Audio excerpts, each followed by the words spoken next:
Bismillahirrahmanirrahim. Assalamualaikum warahmatullahi wabarakatuh. Sampurasun. Damang kanca. Alhamdulillah.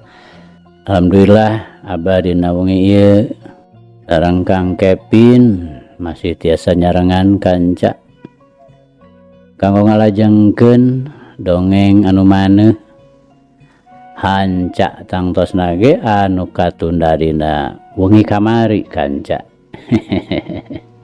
Mangga ahnya urang lajengkeun kanca. Kumwae kasadayana kanca-kanca Abah, wargi-wargi Abah sanusantara sadunya. Mangga nyangakeun kanca si Buntung jago tutugan. Yasana Bapak S. Sukandar.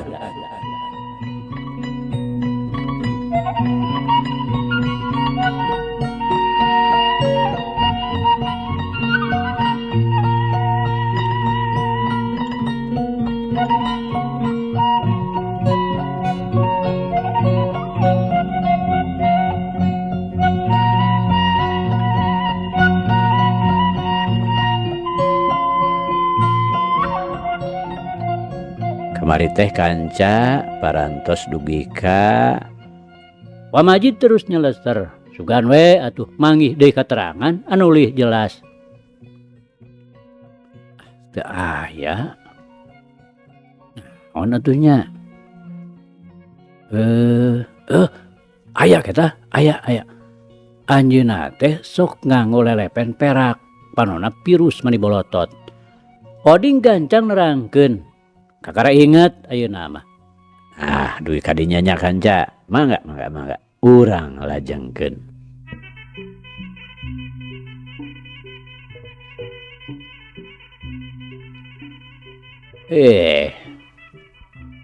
Nya keoding. Aki ge kabita tah ku panonan teh da mani alus naker. Aki ehon mairan. Kumaha gurat-guratna Bapak? Pamajid ayeuna mah rada nyewot nanyana teh.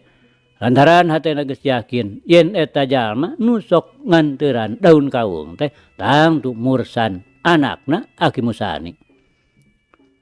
Gurat emas nun. Meni sae naker. Laras pamajid nanyana beuki nyewot. Leres nun. Moal pat deui. Emut keneh tuh da. Nuhun Bapak, nuhun Jang Oding. Permios we atuh aki teh bade ngabujeng deui kaleres. Pamajid bari sok we ngagolerkeun duit saketip dina samak. Teuing sabarahaeun ngopina mah. Pirakaning cau 2 bugis hiji, tapi teu ngadagoan pamulanganna heula. Sanggeus pamitan nu kadua kalian, jurut bae manehna turun sarta terus lempang balik deui ka jalan urut tadi. Pikirna geus buleud. Yen mursan teh tangtu aya di daerah leles. Tapi teuing aya keneh atawa geus sah ti dunya. Lantaran cenah geus lila naker tara ngadatangan deui ka warung peuteuy. Tapi sanajan kitu tetep we kumanehna deuk dipaluruh. Lantaran ahli-ahlina nu sejen boh anakna atawa pamajikanana geus tangtu bakal aya di leles. Aki ehon jeung Oding ngan ukur bati olohok we. Nepi ka duit paninggalan pamajid oge teu kapalire. Atuh nu keur dariuk dina bangku nu keur pada-pada ngaropi kabeh oge taya nu teu ting polohok bari panon-panonna mencorong ka pamajid anu geus ngagedig deui kaleleskeun.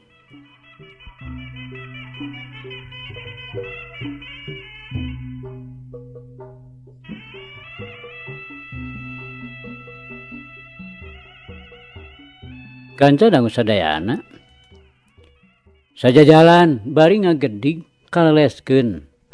Hate mah keukeuh we nyolok kana dongengna Aki Ehon jeung Ki Oding.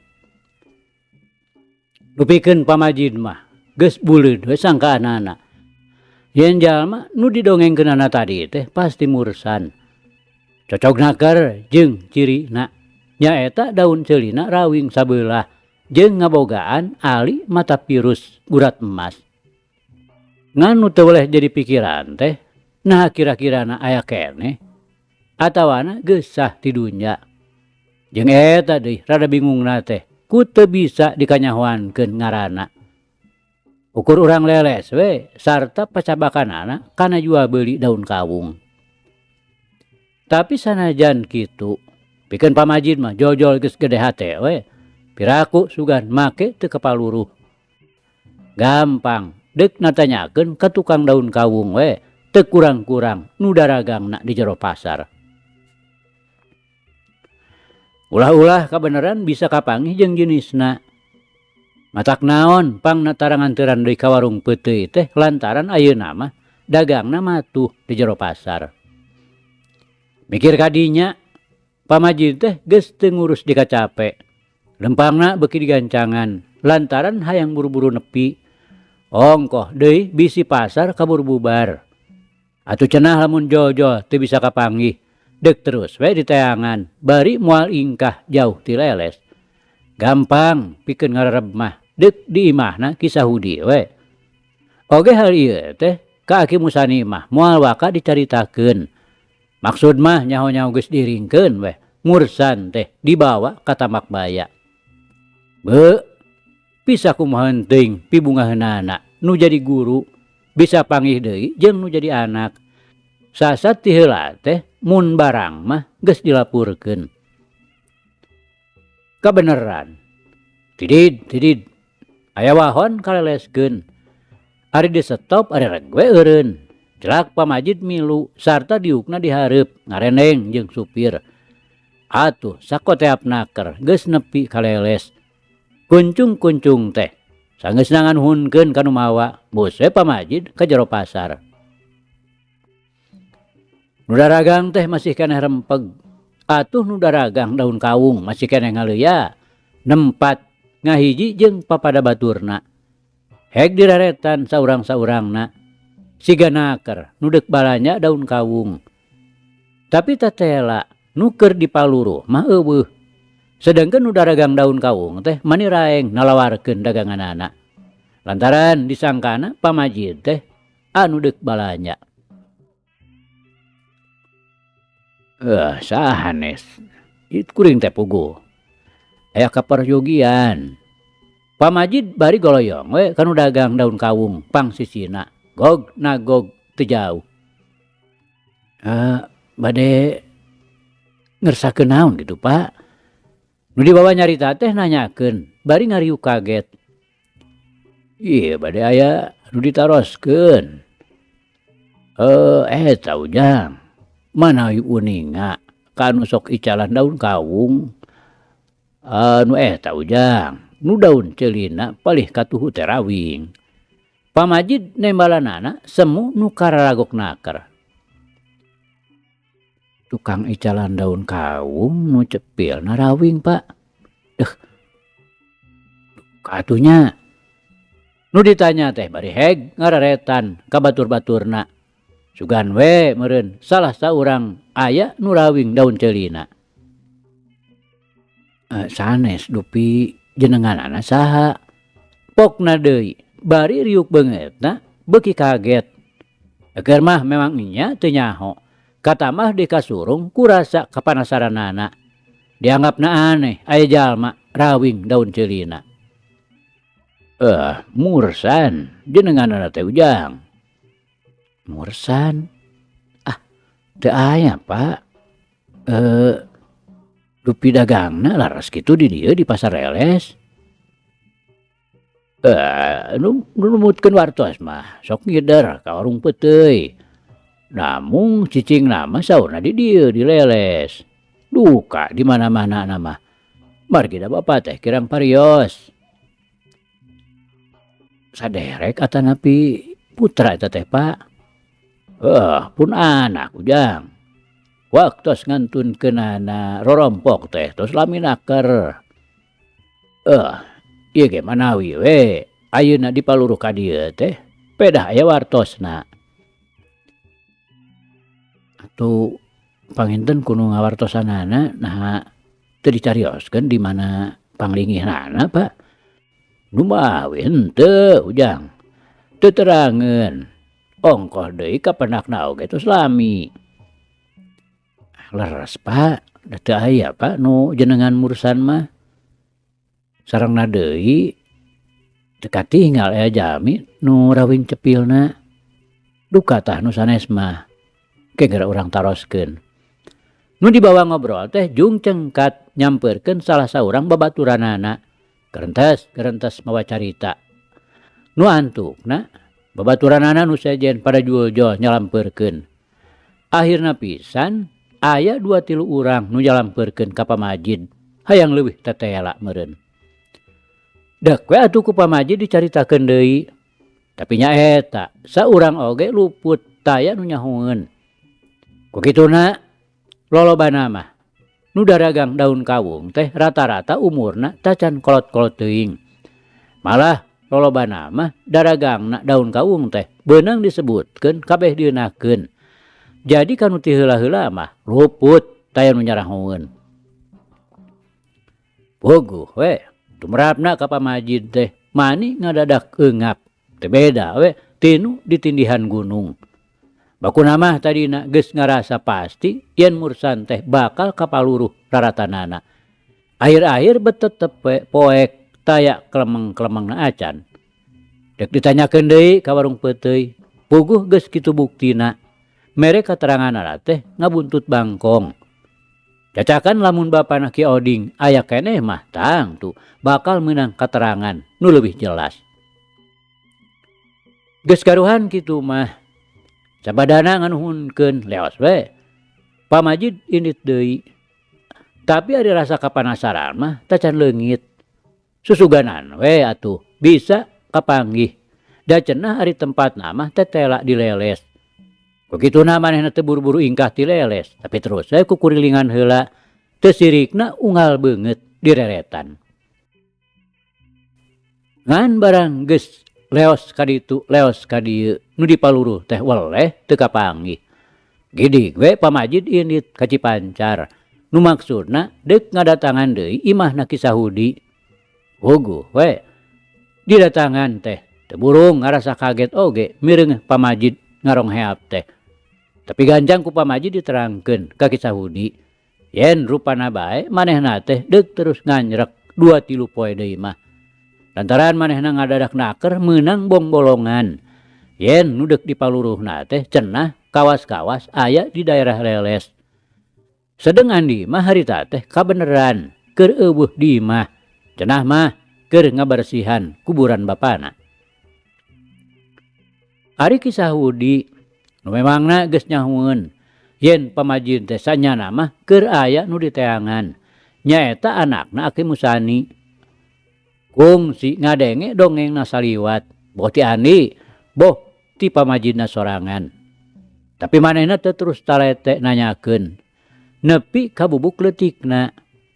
Atuh Pamajid deui dinarangkeunana teh ngan ukur tiap we saperluna. Ulah matak teuing kaget nu dianjerkan. Bisi dipajarkeun teu puguh tujuanana.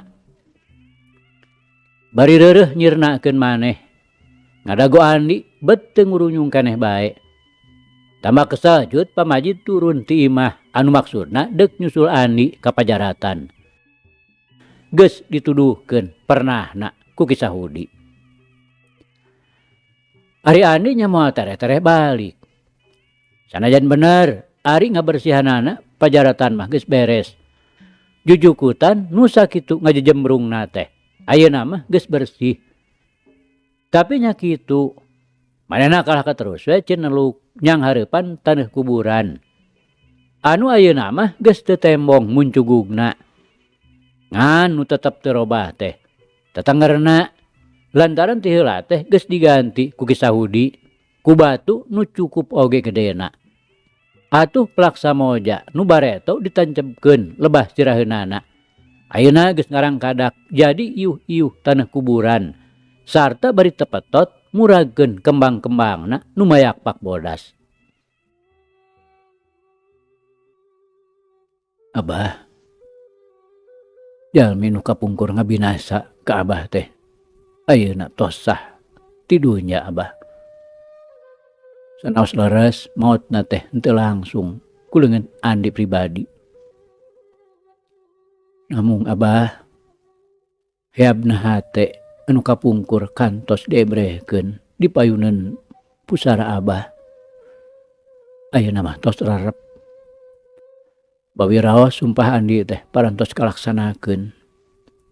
Upahadi Abah upami ninggal maotna jalmi nu ngabinasa Abah mah. Sasatna teu parok sakumaha kedahna.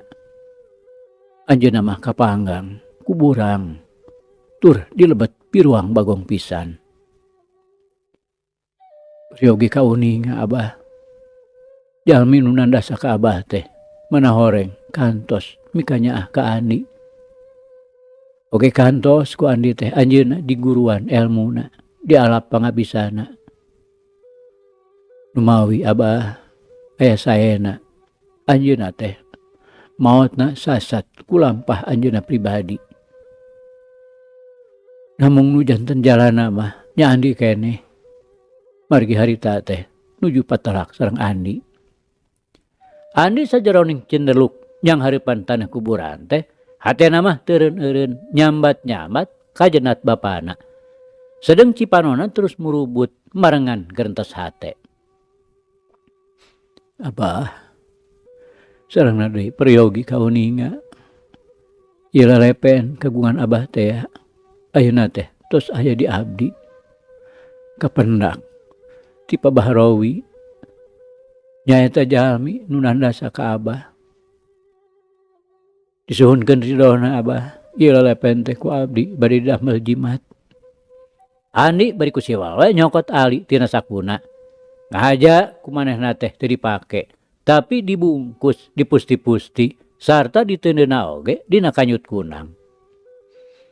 Abah, dinten ieu mah manawi duwi ka dieu we. Permios Abah. Andi bari jung nangtung. Sedang alina masih kana dicecekel. Samoja titip pusara bapa kaula. Dan di kamah di dieu sandeng-dengna. Heg pangihuankeun, pangawurankeun ku kekembangan. Bayakeun luhureun pusara. Geus kitu mah Andi malik lalaunan nu maksudna deuk terus ini tidinya. Tapi teu kira-kira ngaranjugna ari breh teh. Pamajid keur ngajegawe nangtung teu jauh. Si horeng ti keur waktu tadi Andi sasambat oge. Pamajid teh geus aya tukangeunana. Nempokeun nu keur nyuuh sumegruk. Geni aki. Andi nyaritana pegat-pegat. Bari heg nyusut Cipanon ku leungeun bajuna. Wah, sumuh aja Andi. Tadi teh aki ka bumi.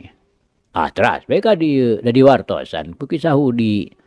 Pamajid bari neuteup beungeut anu masih keneh carinakdak.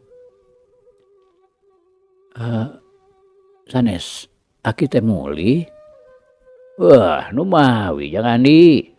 Aya kaperyogian anu ngadadak agi teh. Pamajid bari ngagiler kana Ali nu keur dicecekel keneh ku Andi. Nah atuh anak seblak teh hatena maninggal lenyap. Ter. Jantungna ngadadak ngageter. Sanajan bener jirimna Ali teh teu tembong sakabehna. Tapi sidik teu kapalingan yen eta Ali teh sarua pisan jeung bogana Aki Musani nu dibabawa ku Mursan. Jangan Andi kagungan lelepen geuning. Pamajid nyarita deui nanyakeun ka Andi. Bari panon mah teu leupas mencrong kana Ali. Ebreh bubudena semunu gugup. Sumuhun Aki. Deui mah lelepen awon. Andi bari ngasongkeun alina ditembongkeun ka Pamajid. Sahe geuning jang Andi. Pamajid bari nampanan. Teu kudu dialak ilik oge sidik teu kapalingan yen bener eta teh bogana Aki Musani. Ye sababna nu matak pamajid beuki aga euge kasurung ku kagugupanana. Malah leungeunna mah bari jeung semu ngadeg-deg sagala. Tapi ye parobahan pamajid teh sama sakali ku Andi mah teu kacitenan. Puguh manehna harita sasat keur ngandung kasedih anu pohara. Lantaran kaguah deui rasa kangenna kanu jadi bapa nu ayeuna ngan karipusarana. Ya lumayan we Aki, pangantunan pun bapa mung eta-etana. Jang Rais. Pamajid bari mencerong ka Andi, sedang alina masih kana dicecekel. Sumuhun. Nu ayeuna mah mung kantun pusarana. Andi bari mali ka tukang, ngareret kuburan bapana. Rai, cipanona geus saat teh ngagarendang deui. Pamajid nu tadi mah boga maksud deuk terus tetelepek nanyakeun tina perkara Ali. Jadi murengkeun oge hatena barang mireungeuh bubuden Andi harita. Ras manehna inget ka kisah Hudi. Deuk ditanyakeun ka manehanana we. Piraku sugan make teu nyahoeun sarsilahna. Ulah-ulah manehna bakal bisa mere katerangan tina hal dirina mursan. Nah bener mursan teh kirais keneh atawa lain. Tapi ari ras deui inget ka Aki Musani. Jorojo we hatena mending dibejakeun heula ka Aki Musani. Yen ari perkara alina mah geus aya raratanana. Atuh engke dina deukna maluruh katerangan ka kisah Hudi. Matak naon manehanana urang bawa we ka Tamak Baya supaya bisa padukdekan jeung Aki Musani sorangan. Ongko supaya bisa leuwih rineh. Piraku sugan kisah Hudi make teu daekeun upama seug dibawa ka Tamak Baya. Mikir kadinya, pamajid teu ngalobakeun ditatanya. Sok bae ari mata pirus teh dibikeun deui. Bari panon mah teu weleh neuteup ka Andi. Dilelekan keuretan beungeutna sugan we aya memper-memper kamursan. Lantaran ari tertetna mah geus aya sangkaan. Boa-boa nu ngaran Ki Rais teh sanyatana mah mursan. Tapi nya eta kaosna bae Andi teh keuretan beungeutna nurun ka indung. Jadi luput teu bisa dipaparah. Saya panona yang Andi. Langka tah nu kagunganeun batu pirus gurat-gurat emas kitu mah. Pamajid bari mikeun ari ka Andi. Sumuhun. Teu terang da abdi mah Aki kana sae awonna batu ali teh. Sareng teu pati resep we deui abdi mah Aki. Mung ieu mah nyepeda we pangantunan pun bapa. Ongkoh di abdina oge da teu acan lami ieu teh. Andi bari ngasupkeun deui alina kana kanyut kunang. Nah tadina di mana kitu lalepen teh yang Andi. Pamajid tungtung mah nanyakeun. Lantaran bet jadi ngarasa penasaran oge. Ongkoh deui ka tempona Andi teh bet bingung nu katutuluyan nyaritakeun perkara Ali. Kapan aya di Pabahrowi Aki waktos kapungkur pun bapa di telasan teh teras we lalepen pun bapa teh dicanak ku Pabahrowi. Nya saparantos Pabahrowi maot nembe lalepen teh ku abdi kapendak. Bahrowi teh nah tos maot kitu. Pamajid ngariuk kaget. Memang manehna geus nyahoeun yen Bahrowi teh nu kungsi jadi anak buahna Karna. Oge tina perkara patula patalina antara Bahrowi jeung Andi. Najan ngan ukur sacara remeng-remeng oge. Pamajid teh geus kungsi ngadenge waktu ti heula kapanenjoan teh. Sumuhun Aki malih maotna oge. Mata kawatos naker. Anjeunna teh ti gurubag kana piruang bagong. Dugi ka kapanggangna pisan. Masya Allah, kutan teh. Pamajid bener-bener ngarasa kaget. Bari hate mah rada teu ngarti oge. Lantaran katempona Andi teh bangun nu karunyaeun naker kana nasibna Bahrowi. Kapan di lain-lain ge eta teh musuh gerot malah lantaran nu maehan bapana pisan. Sumuhun Aki nya tos kitu we panginten seseratanana. Abdi teh rada helok Aki. Sanes tadi teh Aki tos mulih. Andi saterusna ngalegot kana kaayaanana Pamajid. Nya eta jang Andi.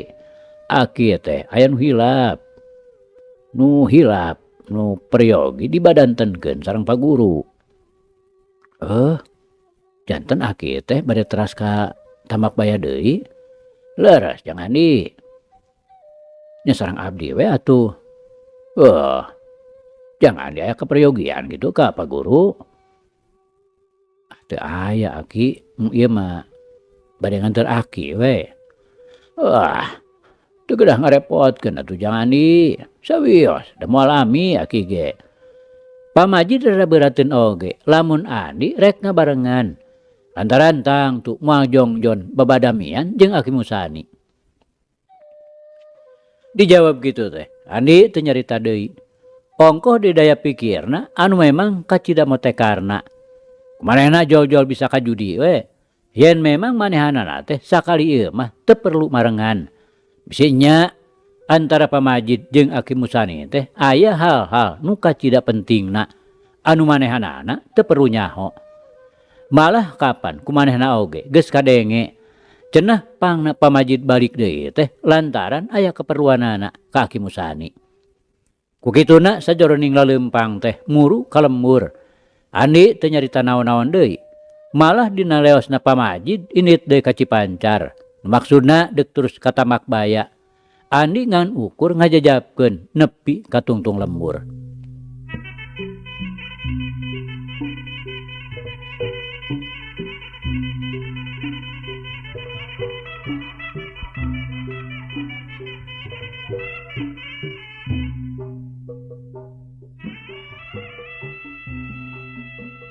Kanca dangu sadayana Aki Musani kerana kakwe sila di dalam paran ku kulit embe disanghareupan ku Pamajid anu bari ngagorolang we ngadongengkeun papanggihanana. Sesirikna ditetek dibejer beaskeun ti mimiti meunang katerangan ti warung peuteuy nepi ka manggihanana ali mata pirus gurat-gurat emas anu geus dipiboga ku Andi. Nunurutkeun pangakuanana cenah ditinggal bapana nu geus maot. Nyaeta Ki Rais nu ditandasa ku Bahrowi. Sarta sidik teu kapalingan yen eta ali teh nyaeta bogana Aki Musani nu kungsi dibawa ku Mursan. Sanggeusna nu medar carita tamat, Aki Musani teu gancang ngebrehkeun kedal naon-naon. Manehna kalah katerus ngahuleng bari panona semu-semu tungkul siga nu keur nitenan amparan samak. Padahal mah panon batina sakolepat naker manco kana kajadian-kajadian nu geus jauh kaliwat. Bray, rupa nu jadi anak ngadadak nembongan. Pangna lunta luluasan ninggalkeun kamanehanana teu pira nu jadi alatanana mah lantaran Mursan teh mikahayang haur koneng. Anu ayeuna geus dihibahkeun ka Ani tea. Teu pira jiga nama. Tapi ari sanyatana mah ieu teh hiji perkara nu kacida pentingna. Haur koneng teh moal bisa dibikeun kitu bae lamun nu pinyekleunana tacan bener-bener ngawasa pangabisa ngawengku elmu panemu nu didadasaran ku kabersihan jiwana. Mursan teh tacan anjog kana tingkatan lebah dinya. Ku kituna haur koneng teh teu bisa gampang-gampang dibikeun. Ki Mursan waktu dibere panerangan teh kalah ka salah tarima. Lantukna manehna ngabelecet ninggalkeun nu jadi bapa. Nu disangkana taya pisan kanyaahna kanu jadi anak. Pirakaneng ge menta haur koneng nepi katemikeun. Kalah ka make terus mapatahan. Leungit gambaran anakna Berai ayeuna dilindih ku rupa Andi ngalangkang dina bibir panon. Mun ditelek-telek keretan beungeutna memang jauh teu memper-memper kana rupa Mursan. Tapi kanyaah manehna ka Andi mun dipikiran mah asa teu mata kaharti. Lantaran sakitu totomplokanana kamedi oge incu kukutna kapan teu kitu-kitu teuing. Ayeuna sanggeus ngadenge dongengna Pamajid kitu, memang jol-jol ngarasa penasaran we hayang gara-gara maluruh. Naon sababna nu matak eta ali aya di Andi anu cenah mah paninggalan tinu jadi bapana. Nah bener bapana Andi teh Mursan. Atawa memang eta ali teh baheulana ku Mursan kungsi dijual atawa dibikeun ka Ki Rais.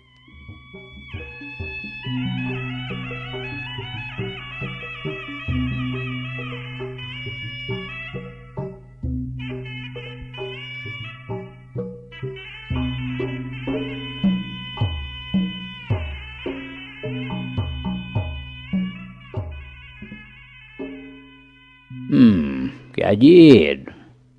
Padahal mah kasih Andi teh tanyakeun. Kumaha pandena Ki Rais? Kapan aya cirina? Kiraku Andi teh teu nyahoeun.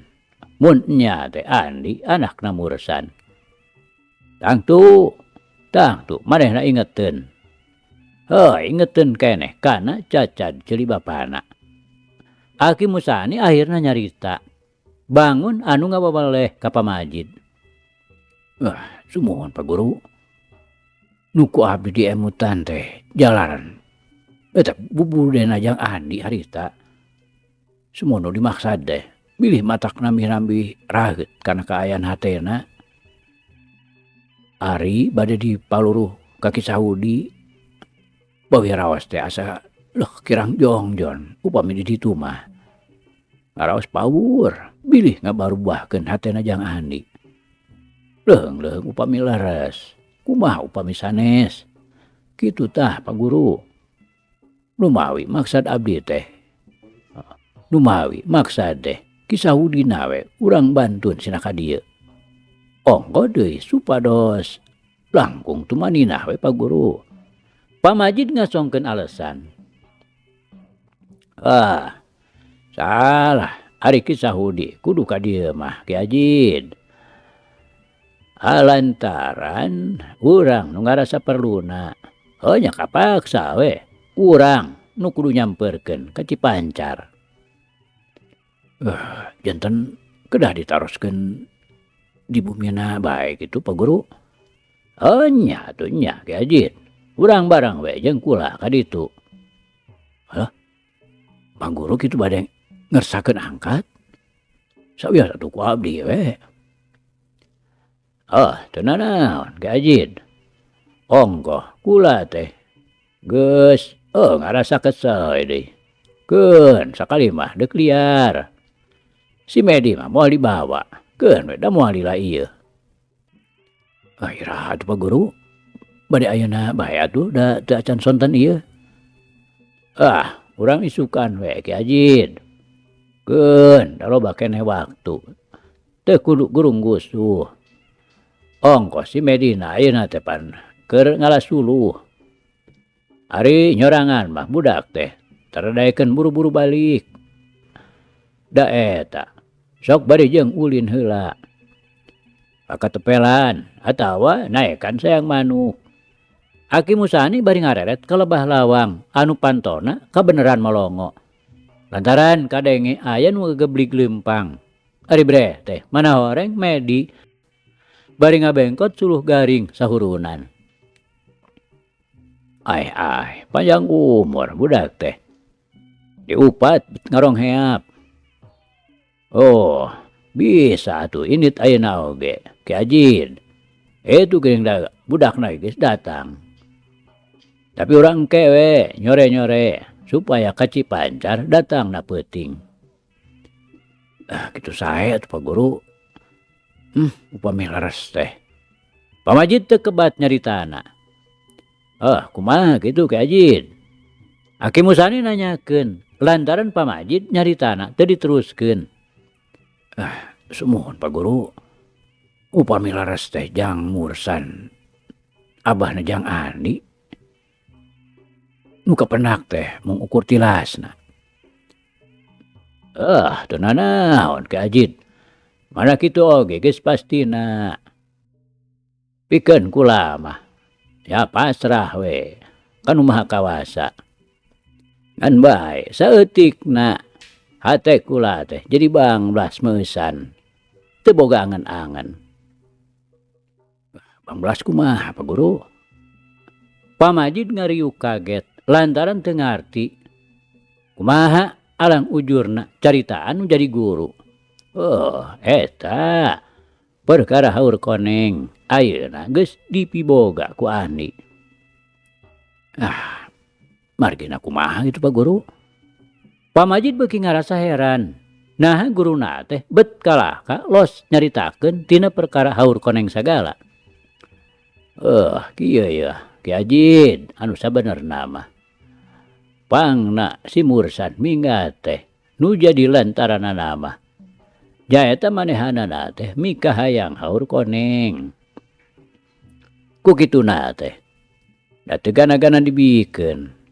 Dumeh tingkat pangabisana masih keneh can nyukupan. Ya manehna punung. Lantaran meureun disangkana kula teh teu nyaah kanu jadi anak. Dah ayeuna mun kabuktian si mursan teh bapana Andi. Rada kaubaran oge hate kula teh. Keun teu bisa kapimilik ku mursan. Tapi ayeuna kabuktian bisa kapimilik ku anakna. Kitu tah Ki Ajid sanya-nyana mah. Hal ieu teh sanyana mah teu perlu dicaritakeun. Lantaran kula teh rada ngarasa era oge. Bisi dipajarkeun leuwih nyaah kana haur koneng jeung tinimbang kanu jadi anak. Tapi dah memang kitu kuduna. Jalma nu masih keneh ipis pangabisana mah teu aya hak pikeun ngamilik eta haur koneng. Dupi jang Andi tos nugi kana tingkatan eta Pak Guru. Pak Majid kawas nu masih keneh cangcaya. Bisa dicoba Ki Ajid. Aki Musani nyarita kitu teh bisi aya sangkaan ti Pak Majid. Jen manehna teh maliding sanak. Cuet kanu hideung, ponteng kanu koneng. Lantaran kapan Pak Majid oge muridna keneh. Kanggo abdi mah Pak Guru teu aya emutan duwi kadinya. Nu dimaksud teh daya pikiran deuk nyoba manehanana mah. Memang tos kasaksian yen bawasena Andi teh lain jore-jore. Dijawab kitu teh Aki Musani kalah kamesem anu satuluyna jeung we manehna nangtung ngaleos ka dapur. Deuk ngabejaan medi yen suluh teh supaya terus we diasupkeun ka dapur. Lantaran tadi kadenge gebrugna bangun anu digubrageun di pipir. Ongkoh bari deuk papatah deui yen engke sakedeung deui. Deuk nyaba ka Cipancar. Bisi teu kaburu deuk mondok sapeuting. Kukituna Medi kudu bener-bener tunggu imah ulah nempi ka luas leos teu puguh.